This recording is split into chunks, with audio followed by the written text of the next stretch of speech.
Hello guys, welcome to all of you. Welcome बच्चों।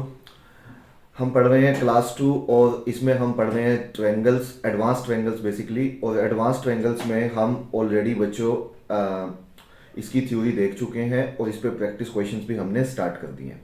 इस video में मैं आपको और प्रैक्टिस क्वेश्चंस करवाने वाला हूँ, जितने भी कैट में आए हुए हैं या आ सकते हैं। हर तरीके का क्वेश्चन मैं यहाँ पे आपको करवाने वाला हूँ। ठीक है, तो जितनी प्रैक्टिस होगी हमारे लिए उतना ही अच्छा रहेगा। तो प्रैक्टिस हम मैक्सिमम से मैक्सिमम करेंगे क्वेश्चंस पे। जैसा मैंने बोला भी था कि मैं प्रैक्टिस आपको खूब करवाने वाला हूँ क्वेश्चंस पे। ठीक है, तो मैं आपको मतलब एक बात और बोल दूं कि थ्योरी बच्चों अधूरी है बिना बिना प्रैक्टिस क्वेश्चंस के। तो लेट्स सी क्वेश्चंस नाउ। तो क्वेश्चन करते हैं बढ़िया बढ़िया। तो let's start with first question. Let's start with basic question first. तो आंसर देना मुझे, मैं चाहता हूं कि आप लोग ही आंसर करें और कैसे सोचेंगे वो बहुत इंपॉर्टेंट होता है, क्योंकि कैट में हर तरीके का क्वेश्चन हमें मिल जाता है बच्चों। तो फर्स्ट क्वेश्चन है, पहला एग्जांपल है आज का, क्वेश्चन नंबर 1। ये आपके सामने, what is the inradius. Question है व्हाट इज द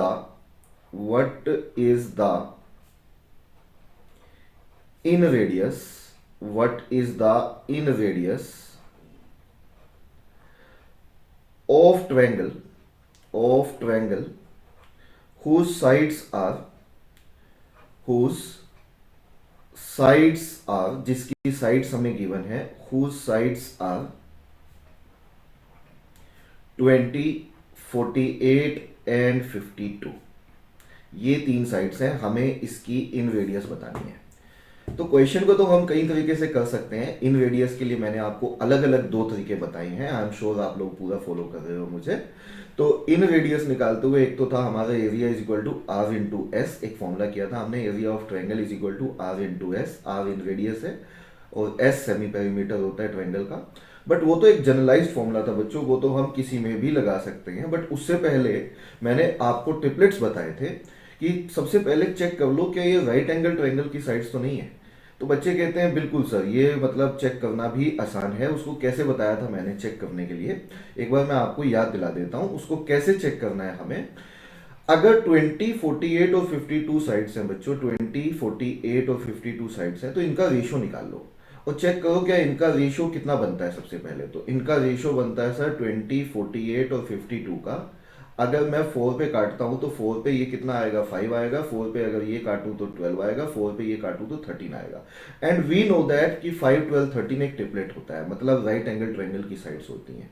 ये पाइथागोरियन ट्रिपलेट है जो राइट एंगल ट्रायंगल की कंडीशन को सेटिस्फाई करता है। वी नो दैट, ये हमने लिखा भी था। मैंने आपको 7, 8 ट्रिपलेट्स लिखवाए हुए हैं, आप एक बार चेक करें। तो 5, 12, 13 अगर उनमें मिल जाता है तो इसका मतलब ये भी एक ट्रिपलेट है।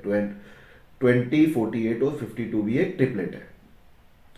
ठीक है, तो अगर ये एक राइट एंगल ट्रायंगल का ट्रिपलेट है तो इन रेडियस निकालने का सीधा हमारा फॉर्मूला होता है, सीधा इन रेडियस निकालने का हम फॉर्मूला जो यूज करते हैं वो होता है c plus a minus b divided by 2। बस इसमें मैंने एक बात बोली थी, बी वो साइड लेनी है बच्चों जो लॉन्गेस्ट वाली है।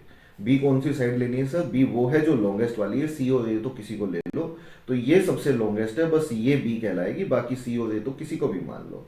Are you getting my point? तो we can say that answer of this question would be 20 plus 48 minus B मतलब minus 52 divided by 2, divided by 2। तो it would be 68 minus 52, 68 minus 52 16, तो 16 बाय 2 आंसर होना चाहिए 8। और 8 ही बच्चों सवाल का आंसर है। 8 is the right answer of this question. मतलब कि ऐसे ट्रायंगल का जो अंदर सर्कल बनेगा, इन रेडियस मतलब अंदर वाले सर्कल की रेडियस वो कितनी होगी, वो 8 सेंटीमीटर होगी। 8 would be the right answer of this question. चलिए एग्जाम्पल नंबर 2 पे चलते हैं। आई थिंक ये क्वेश्चन क्लियर है सबको। तो इस तरह की चीजें हमें ध्यान रखनी है कि सबसे पहले अगर वो राइट एंगल ट्रायंगल बनता है तो मेहनत बहुत बच जाती है बच्चों हमारी। और देखते हैं इस पे एक और जबरदस्त सवाल है, क्वेश्चन नंबर 2। सेकेंड क्वेश्चन देखते हैं। क्वेश्चन नंबर 2 है हमारा, सेकेंड क्वेश्चन है बच्चों। ये वाला क्वेश्चन लेते हैं, क्वेश्चन नंबर 2। अच्छा सवाल है। एग्जाम्पल नंबर 2, सबसे पहले एक डायग्राम दिया हुआ है हमें। This is the triangle which is given, this is the triangle which is given, triangle A B C. A B C हमें एक ट्रायंगल गिवन है क्वेश्चन में, ठीक है। और इसके अलावा एडी एक लाइन दी हुई है। एडी इज एनी लाइन, इसके बारे में कुछ भी डिस्कस नहीं किया, ये कैसी लाइन है, दिस इज एनी लाइन। और बच्चों ये हो गया ABC triangle, AD is any line, यहां से इस एंगल को बाइसेक्ट किया हुआ है, मैं अभी लिखवा दूंगा आपको, इस एंगल को उसने बाइसेक्ट किया है, गिवन है आपने डीई जो है वो एंगुलर बाइसेक्टर है, DE is angular bisector of angle ADB. ऐसे ही यहां से इस एंगल को भी बाइसेक्ट किया हुआ है ऐसे करके, ठीक है, डीएफ भी एंगुलर बाइसेक्टर है, मैं लिख देता हूं DE and DF are angular bisectors, ये क्वेश्चन में गिवन है, आर एंगुलर बाइसेक्टर्स। किसके एंगुलर बाइसेक्टर्स हैं बच्चों ये? These are the angular bisectors of angle ADB and ADC, angle ADC respectively, ये गिवन है हमें, और इन दोनों को उसने ज्वाइन कर दिया है, ऐसे करके। और हमसे एक और चीज गिवन है हमें, एंगल DEF गिवन है, DEF एंगल आपको दिख रहा होगा, DEF एंगल हमें ये वाला एंगल बच्चों, this particular angle is 55 degree, ये 55 डिग्री गिवन है, और हमसे पूछा हुआ है find the difference between the find the difference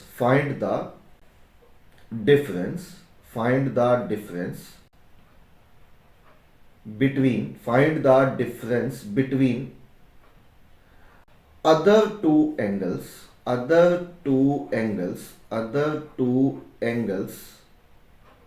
of triangle DEF।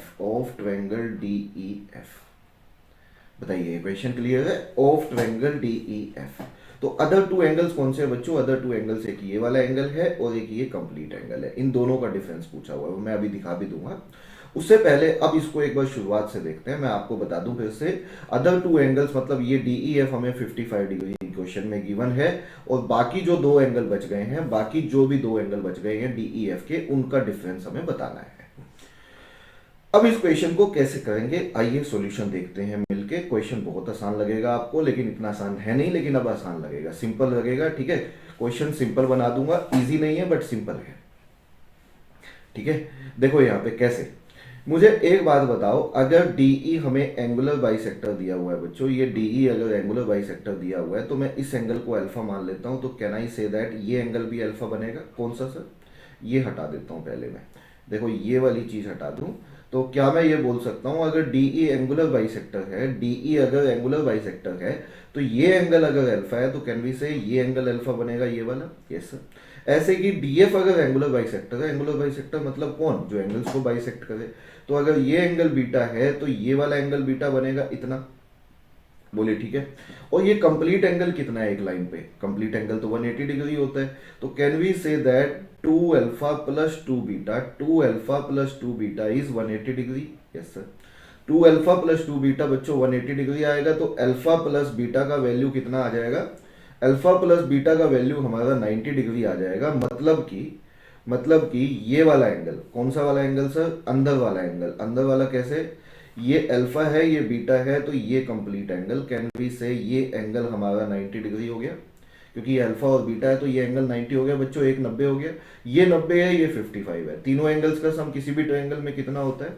180। तो ये 90 हो गया, तो ये 55 हो गया, कितना हो गया? 145। तो बचा कितना? बचा सर 35 डिग्री, तो ये 35 डिग्री होना चाहिए। तो जो ये बाकी दो एंगल है ना DEF ट्रायंगल के बाकी दो एंगल है, एक 90 हो गया, एक 35 हो गया, इन दोनों का डिफरेंस पूछा था, तो हम कहेंगे 90 माइनस 35 डिग्री, 90 में से 35 माइनस कर दिया, तो आंसर आना चाहिए 55 डिग्री, और यही सवाल का आंसर है बच्चों, 55 degree is the absolutely answer, right answer of this question. 55 degree is the absolutely right answer of this question. I hope so this question is clear to all of you.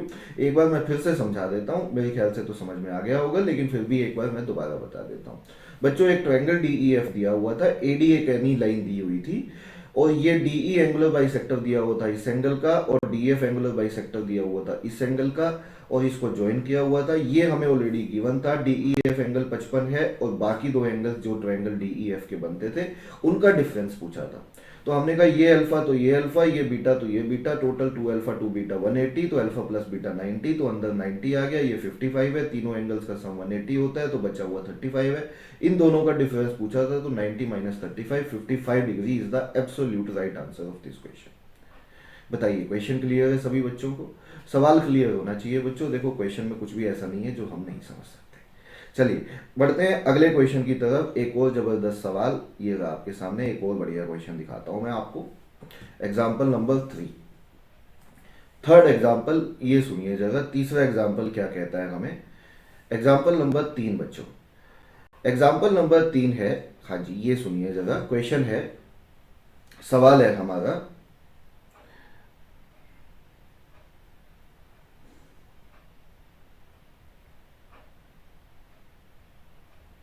हाँ जी question is if orthocentre of a triangle, लिखिए if orthocentre orthocentre of a triangle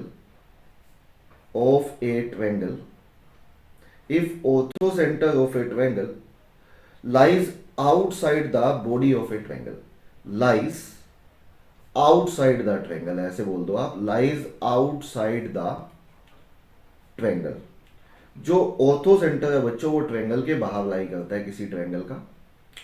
तो हमें बताना है which of the following is a, which of the following, which of the following, which of the following,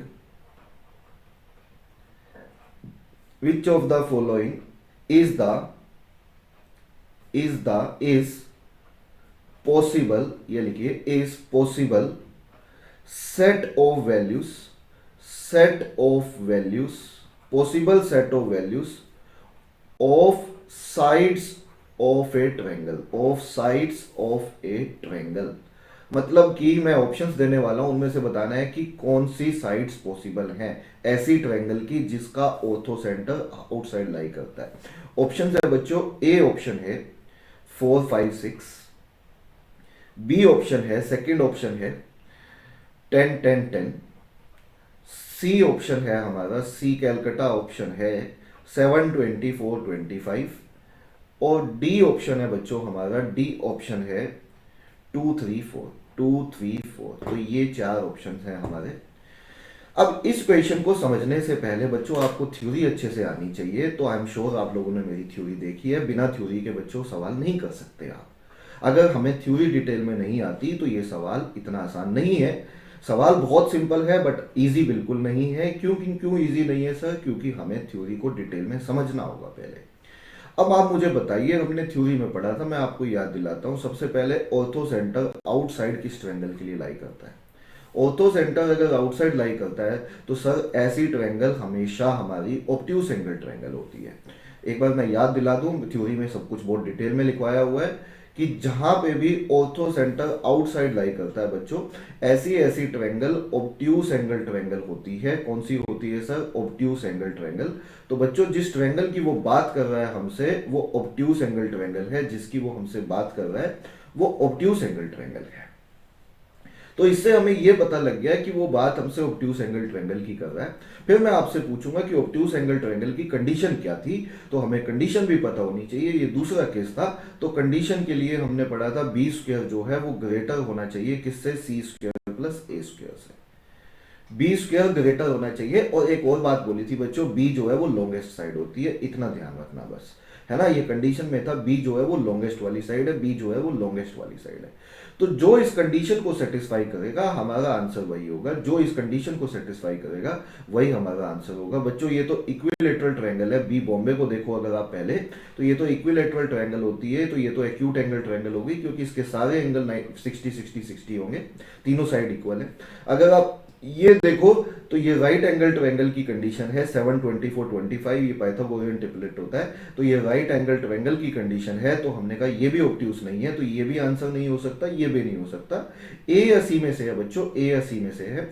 वैसे अगर आप ए को देखोगे तो 6 का स्क्वायर चेक करो क्या ज्यादा होता है 5 स्क्वायर प्लस 4 स्क्वायर से। अगर आप चेक करेंगे तो आप पाएंगे ये 36 है, ये 25 प्लस 16 41 है। तो यहाँ पे तो कंडीशन बदल गई, ये तो इधर वाला ज्यादा है। इसका मतलब मतलब ये हमारी कंडीशन को सेटिस्फाई नहीं कर रहा है, ये हमारी इस कंडीशन को सेटिस्फाई नहीं कर रहा है, तो ये भी आंसर नहीं हो सकता। ऑप्शन एक ही बचा बच्चों, ये वाला। आप चेक भी कर सकते हैं क्या 4 का स्क्वायर, लॉन्गेस्ट साइड का स्क्वायर सम ऑफ स्क्वायर बाकी दो साइड से ज्यादा है, तो आप कहेंगे सर ये 16 और ये 9 + 4 13 बिल्कुल ज्यादा है सर। और अगर ये ज्यादा है तो हम कहेंगे ये ऑब्ट्यूज एंगल ट्रायंगल की कंडीशन है, और अगर ये ऑब्ट्यूज एंगल ट्रायंगल की कंडीशन है तो ऑर्थो सेंटर पक्का आउटसाइड लाई करेगा। ऐसे क्वेश्चंस में एक ही ऑप्शन हुआ करता है बच्चों, तो आंसर डी दिल्ली होगा। यही सवाल का सही आंसर है, यही सवाल का सही आंसर है। This is the absolutely right answer of this question, यही सवाल का आंसर है। तो I hope so this question is also clear to all of you. तो हमें पता लग गया हमें कंडीशन को कैसे देखना होता है। तो this question is clear to all of you, ऐसा मैं बिल्कुल एक्सपेक्ट करता हूं कि बच्चों को ये भी अच्छे से समझ में आ गया होगा। एक सवाल और लेते हैं बच्चों, एक क्वेश्चन और हो जाए। एग्जाम्पल्स बहुत है मेरे पास, बट ज्यादा से ज्यादा मैं लेने की कोशिश भी कर रहा हूं, बट इतने तो लूंगा कम से कम कि आपको पूरा अच्छे से डिटेल में समझ में आ जाए, और मतलब हर तरीके का एग्जाम्पल जो भी बन सकता है वो मैं यहाँ पे लेने की कोशिश कर रहा हूँ। एग्जाम्पल नंबर 4, फोर्थ एग्जाम्पल देखते हैं। ये भी बड़ा जबरदस्त सवाल है। लेट्स सी दिस क्वेश्चन, बहुत अच्छा सवाल है क्वेश्चन नंबर 4। तो इसमें हमें एक डायग्राम ऑलरेडी गिवन है बच्चों। एबीसी हमें एक इक्विलेटरल ट्रायंगल गिवन है। This is the equilateral triangle which is given. ABC is an equilateral triangle, ये हमें गिवन है। मैं लिख देता हूं, this is the equilateral triangle, ये क्वेश्चन में गिवन है। ABC is an equilateral triangle, equilateral triangle, ठीक है, ये एक इक्विलेटरल ट्रायंगल हमें गिवन है। इसके अलावा इसके अंदर एक इन सर्कल बना हुआ है। इन सर्कल मतलब सर, इन सर्कल मतलब अंदर, अंदर सर्कल बना हुआ है, ठीक है, ये अंदर सर्कल, टचिंग सर्कल जो तीनों साइड्स पे टच करता है, ऐसे करके एक अंदर सर्कल बना हुआ है। इसका सेंटर O हमें गिवन है बच्चों, सेंटर O है। यहां से इसको ज्वाइन किया गया है, यहां से इसको ज्वाइन किया गया है, ये गिवन है क्वेश्चन में। और इस पॉइंट को D नाम दिया गया है, इस पॉइंट को E नाम दिया गया है। ऐसे सोचिए, ये D ले लेते हैं और इधर वाले को E ले लेते हैं। ये वाला D ले लिया हमने, ये गिवन है, और ये E पॉइंट ले लिया, क्वेश्चन में E गिवन है। तो क्वेश्चन क्या है सर, क्वेश्चन बता देता हूं बेटा। It is also given that कि जो DE का वैल्यू है, ये DE आपको दिख रही है, दो चीजें गिवन है। एक तो DE का वैल्यू हमें गिवन है, DE हमें दिया हुआ है 30 सेंटीमीटर। कितना दिया हुआ है sir, 30 centimetre.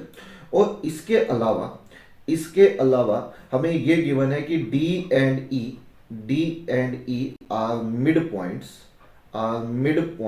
of OB and OA respectively, OB and OA respectively, ये देख पा रहे होंगे आप, OB and OA respectively, ये क्वेश्चन में गिवन है। तो बच्चे पूछते हैं सर फिर हमसे पूछा क्या है, तो हमसे पूछा है बच्चों फाइंड द सर्कमफ्रेंस। किसका सर्कमफ्रेंस बताना है हमें, circumference of in circle. In circle मतलब सर जो अंदर बना हुआ है बच्चों, ये सर्कल आपको दिख रहा है, ये वाला सर्कल आपको दिख रहा है, तो इसका सर्कमफ्रेंस बताना है। वैसे मैं आपको बता दूं, अभी हमने सर्कल्स की क्लास नहीं की है, लेकिन सर्कमफ्रेंस निकालने का फॉर्मूला होता है 2πr। किसी भी सर्कल में सर्कमफ्रेंस निकालने का फॉर्मूला होता है 2πr। इतना आप अभी ध्यान रख लीजिएगा, जब क्लास आएगी तो मैं उसको डिटेल में आपको लिखवा भी दूंगा, ठीक है। लेकिन अभी इंपॉर्टेंट बात यह है कि हमें सर्कमफ्रेंस निकालने के लिए 2πr निकालना है, जिसके लिए हमें r निकालनी है बेसिकली। तो क्वेश्चन को मैं एक बार दोबारा दोहरा देता हूं बच्चों, इतना सवाल हमें गिवन है, और मैं आपके ऑप्शंस भी दे देता हूं। इसमें 4 ऑप्शंस भी हैं हमारे पास। ऑप्शंस हैं, ए ऑप्शन है, पहले ऑप्शन लिख देता हूं। ए ऑप्शन है 60 पाई, ठीक है, इतना सर्कमफ्रेंस। और बी ऑप्शन है हमारा, ये सेंटीमीटर में, तो ये भी सेंटीमीटर्स में, ठीक है। बी ऑप्शन है हमारा 10√3 पाई। सी ऑप्शन है हमारा 20√3 पाई, 20√3 पाई। और डी ऑप्शन है हमारा none of this. D option है हमारा नन ऑफ दिस, इनमें से कोई नहीं। तो ये 4 ऑप्शंस हैं, और हमें इस सवाल का आंसर बताना है। देखो क्वेश्चन क्लियर है, एक बार दोबारा एक्सप्लेन कर देता हूं सवाल को। इक्विलेटरल ट्रायंगल दी हुई है बच्चों, हमें डी का वैल्यू 30 दिया हुआ है। डी और ई मिड पॉइंट्स हैं, ओबी और ओए के, ये क्वेश्चन में गिवन है। हमें सर्कमफ्रेंस बताना है हमें इस सर्कल का जो अंदर हमने बनाया हुआ है। तो बहुत तरीके से सवाल को देख सकते हैं, बट आपको बहुत आसान तरीके से बताता हूँ, बहुत ही इजी तरीके से बताता हूँ क्वेश्चन कैसे सोच सकते हैं आप। तो इसमें भी मैं थ्योरी को रिलेट करता हूँ बच्चों। सबसे पहले ABC इक्विलेटरल ट्रायंगल है, तो ये एंगल हमारा 60 डिग्री होगा, यस सर। और इक्विलेटरल ट्रायंगल है यदि, तो आप ये वाला एंगल निकाल सकते हैं। बताइए एंगल डीओई कैसे निकालोगे, आपको बताया भी था मैंने, एक बार याद दिला दूं बच्चों। अगर अगर इन सर्कल है अंदर वाला तो ये इन सेंटर कहलाएगा, ओ जो है वो इन सेंटर कहलाएगा, यस सर। और अगर ओ इन सेंटर है तो उसमें एंगल डीओई आप निकाल सकते हो 90 डिग्री प्लस सामने वाले एंगल का हाफ। याद है ना, सामने वाले एंगल का हाफ मतलब कि 60 का हाफ, सामने वाले एंगल का हाफ इन सेंटर में ऐसे निकाला करते हैं। तो 90 प्लस 60/2, तो ये एंगल हमारा कितना आ जाएगा, this angle comes out to be 120 degree. तो एंगल डीओई हमारा 120 डिग्री आ गया। बोलिए ये बात सही है, ये वाला एंगल हमने 120 डिग्री निकाल लिया सबसे पहले। ठीक है, अब मैं एक बार डीओई ट्रायंगल आपको दोबारा दिखाना चाहूंगा, इसी के अंदर इस क्वेश्चन को खत्म कर देंगे, डीओई के ही अंदर ये सवाल खत्म हो जाएगा। देखिए कैसे, अगर ये वाला ट्रायंगल डीओई है बच्चों, थोड़ा सा बड़ा दिखाता हूं मैं, ये वाला ट्रायंगल हमारा डीओई है, ये डी है, ये ओ है, ये ई है। डी हमें 30 दिया हुआ है, यस सर, ये 30 दिया हुआ है। और एक बात बताइए, ये एंगल आपने 120 डिग्री निकाल दिया है। अब एक और बात बताइए बच्चों, इस केस में क्या ओडी और ओई को मैं रेडियस बोल सकता हूँ? यस सर, बिल्कुल बोल सकते हो, ये दोनों रेडियस हैं। और अगर ये दोनों रेडियस हैं तो तीनों एंगल्स का सम किसी भी ट्रायंगल में कितना होता है सर? 180 डिग्री होता है। तो ये एंगल कितना है? ये 120 है। बाकी कितना बचा सम? बाकी 60 बचा सर। और अगर दो साइड इक्वल होती हैं तो उनके सामने के भी एंगल इक्वल हुआ करते हैं। बताइए ये दोनों एंगल इक्वल होंगे? यस सर, ये दोनों इक्वल होंगे। अगर 120 ये है तो बचा कितना? बचा 60। तो ये दोनों एंगल इक्वल होंगे। अगर ये दोनों एंगल इक्वल है तो कैन वी से दैट अगर 30 ये है बच्चों तो 30 ये होगा, यस और नो? सर 30 कैसे भाई? 120 तो जा चुका, बचा 60 में आधा आधा 30। तो अब 30 120 वाली ट्रायंगल बन गई। मुझे सोच के बताओ, 30 120 में मैंने बताया हुआ है आपको सामने वाली साइड्स का रेशो क्या होता है। बच्चों मैंने सब कुछ लिखवाया हुआ है, बच्चे बिल्कुल भी ये ना कहें कि सर ये करवाया नहीं है। आई एम श्योर आप अच्छे से थ्योरी को पढ़ रहे हो, और थ्योरी अगर आपने पढ़ी है तो आप देखेंगे कि उसमें सामने वाली साइड्स का रेशो 1:1:√3 होता है। बताइए ठीक है? ये सामने वाली साइड्स का रेशो 1:1:√3 होता है। लेकिन बच्चे कहते हैं सर सामने वाली साइड्स तो हमें आर 30 के सामने आर, 30 के सामने आर, और 120 के सामने तो 30 दी हुई है। मैंने कहा बिल्कुल सही है। तो अब इतना बताओ, ये रेशो सेम होनी चाहिए। तो इसका मतलब ये हुआ कि क्या मैं बोल सकता हूँ 1/√3 इज इक्वल टू R/30 होना चाहिए? यस सर, रेशो तो सेम होनी चाहिए। तो 1/√3 must be equals to R/30 होना चाहिए। यस सर, तो R का वैल्यू हमारा 30 डिवाइडेड बाय √3 होना चाहिए। यस सर, तो इसको आप ऐसे लिख लीजिए 3 × 10 डिवाइडेड बाय √3। इसको काटोगे तो ये √3 आ जाएगा। यहां से हमारी रेडियस का वैल्यू 10√3 आ जाएगा। यहां से हमारी रेडियस का वैल्यू 10√3 आ जाएगा। और अगर रेडियस हमारी 10√3 आ चुकी है बच्चों, तो हमसे सरकमफ्रेंस पूछा था। तो सरकमफ्रेंस निकालने के लिए हमने कहा था सरकमफ्रेंस किसके इक्वल होता है? That is 2πr। Circumference 2πr होता है, तो ये 2π × 10√3 हो जाएगा। यस सर, तो ये वैल्यू कितनी हो जाएगी? This is 20√3π। तो सरकमफ्रेंस कितना आ जाएगा? 20√3π। ये सवाल का आंसर होना चाहिए, और यही सवाल का आंसर है बच्चों। 20√3π is an absolute right answer of this question. This is the right answer of this question. तो I hope so this question is clear to all of you. ये क्वेश्चन सभी बच्चों को समझ में आया ऐसा मैं बिल्कुल एक्सपेक्ट करता हूँ, और ये वीडियो सभी बच्चों को अच्छे से समझ में आया ऐसा मैं बिल्कुल एक्सपेक्ट करता हूँ। तो बच्चों इतना आप अच्छे से रिवाइज करिए, थ्योरी आप लोगों ने अच्छे से लिख ली है, क्वेश्चंस भी आप लोगों ने कर लिए हैं। तो इतना अच्छे से रिवाइज करिए, फिर अगले वीडियो में मिलेंगे हम और क्वेश्चंस के साथ और नए टॉपिक्स के साथ। आज इतना ही करते हैं। Thank you very much, take care, goodbye to all of you.